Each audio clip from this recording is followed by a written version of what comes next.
Ako po si Nerissa Rediga from San Pedro, Laguna.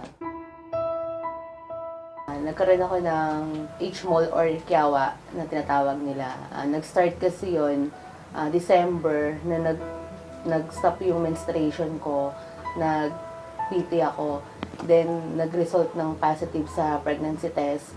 Tapos, bandang February, namumutla na ako, nagbibilid ako, nagpa-check up ako kasama yung tito ko.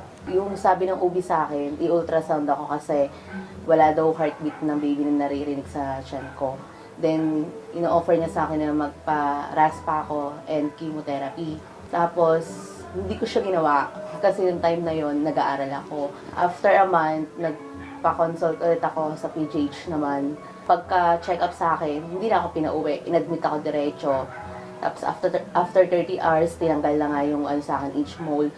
Then, nagstay ako doon ng 5 days. Tapos, gusto mangyari ng doctor another 5 days para sa chemotherapy. Ayaw namin ng chemo.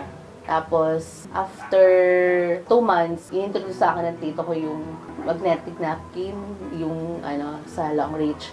Tinake ko siya ng 2 weeks. After nun, may lumabas na buong dugo sa akin. Tapos, nagdire-diretso yung bleed ko, para akong inaagasan.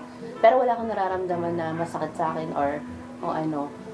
After nun, nag-normal na yung menstruation ko. Hanggang sa naging regular na. Tapos, ulit ako, nag-stop na naman yung menstruation ko. So, nag-try ulit ako mag-PT, nag-positive siya ulit. Then, nung nagpa-check up ako, hindi na siya H-mole, baby na siya. Then, yun nga, kapapanganak ko lang nitong July 14.